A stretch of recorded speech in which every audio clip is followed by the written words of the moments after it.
Internship থেকে retire নেওয়ার সময় হয়ে গেল, তো সরকারি অফিসে গিয়েছি কাগজপত্র সই করতে, সার্টিফিকেট তুলতে।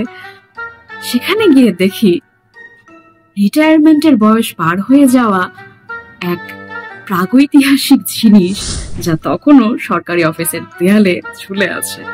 আমি তো জিনিসটা দেখে অবাক, এটা আবার কি?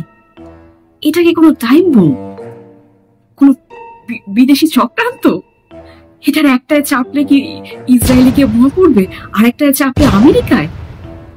না, সেসবের কিছুই না। আমরা ডিজিটাল যুগের ডিজিটাল মানুষজন, আমরা এসব কি করেছি।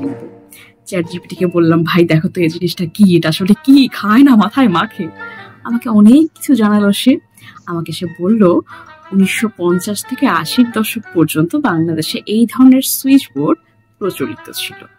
এখন 2025 সাল। এই যে কিবোর্ডের বোমার মতো দেখতে ইমোজিটার মতো কালো গোল যে বলটা, সেখানে কালো ছোট্ট একটা কাঠি আছে, সেখানে আস্তে করে নাড়া দিলে ঘটাং ঘটাং করে ফ্যান ঘুরতে শুরু করে। সরকারি অফিসের ফ্যান, ভয়ানক ব্যাপার। সেই ফ্যানের বাতাসও ভয়াবহ। আসলে সরকারি অফিসের চাকরির মায়া তো আমরা কেউ ত্যাগ করতে পারি না। হয়তো ইনিও সরকারি অফিসের সেই চাকরির মায়ায় পড়ে রিটায়ারের বয়স অনেক আগে পেরিয়ে যাওয়ার পরেও এখনো বহাল তবিয়তে সেই সরকারি অফিসের দেয়ালে টিকে আছেন। খুবই ভালো লাগলো দেখতে। একদম মনে হচ্ছিল আমি কোনো জাদুঘরের বেদিতে দাঁড়িয়ে আছি, কোনো মিউজিয়ামের আশ্চর্য পুরাকীর্তি। আমি নিজেই যেন জাদুঘরের একটা অংশ। তো খুবই ভালো লাগলো দেখতে, খুবই সুন্দর, খুবই চমৎকার।